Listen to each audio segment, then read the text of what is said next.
Ask Reddit, what is something about yourself that sounds totally made up but is 100% real? Subscriber all and humanity.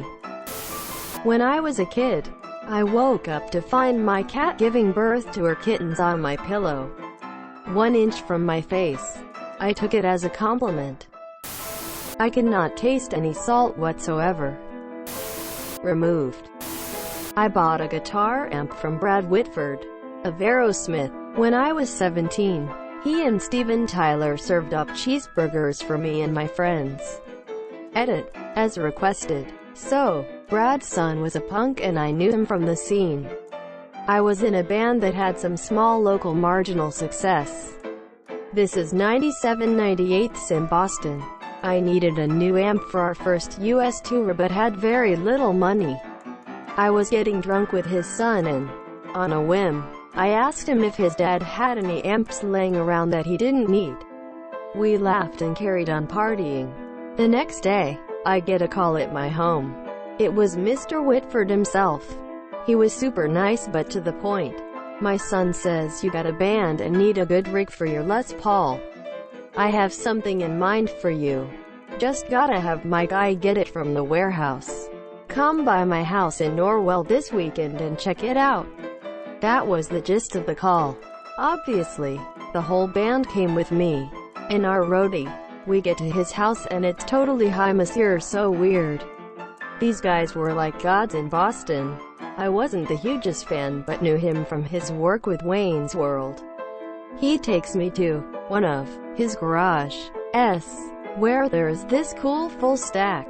The brand is Bedrock, an old company from New Hampshire that made good quality amps in the 80s. This one was custom made for Brad. Basically Marshall components. 4 tubes. All the knobs go to 11. Not kidding. Still has the property of Aerosmith stickers on it. He plugs it in and rips a crazy solo on his Les Paul and then hands it to me and I play a couple power chords. He asks for $300 for the whole thing. I paid him and he tells his son to give us a tour of the house. This is where shit gets nuts. It's just like you expect.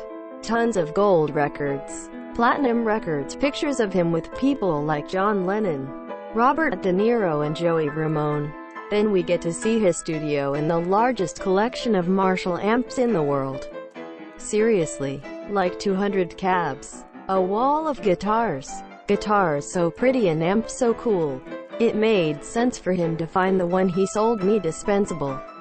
After the house tour, he told us to meet him at the little bar and grill they own in town. When we get there early and he arrives 30 minutes later with motherfucking Steven Tyler in tow. "You guys the punk group?" He was so nice. They went in the back and came out with burgers for us all on the house. Then they straight up left. Irish goodbye. Even. I still have the amp. I used it on the road for almost 10 years in 5 bands. Now, it's just a conversation piece.